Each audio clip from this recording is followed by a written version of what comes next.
ইকরা ইন্টারন্যাশনালের executive কমিটির সাথে ইকরা patron এবং উপদেষ্টাদের সভা সম্প্রতি লন্ডনের একটি রেস্টুরেন্টে অনুষ্ঠিত হয়েছে।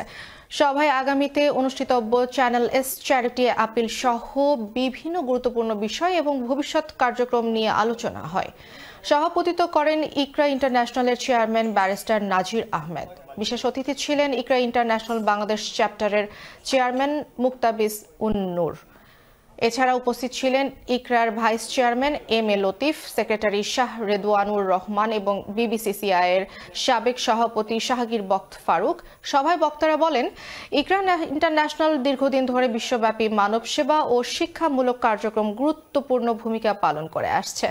সভায় আরও উপস্থিত ছিলেন সংগঠনের বিভিন্ন পর্যায়ের নেতৃবৃন্দ ও কর্মীরা।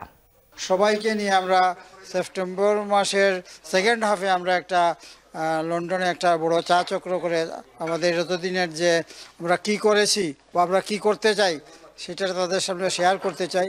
বিভিন্ন পরিকল্পনা এবং নিয়ে আলোচনা হলো। আমাদের ফান্ড রেজিং সহ অন্যান্য অ্যাক্টিভিটি আমরা কী করবো, কীভাবে এগিয়ে নেব, নিয়ে যাব ইকরাকে, এই ব্যাপারে অনেক আলোচনা হয়েছে। তো যদি আমাদের ডোনার এবং দাতা যদি এগিয়ে আসেন তাহলে আমরা আরও বৃহত্তর পরিসরে বাংলাদেশে কাজ করতে থাকব।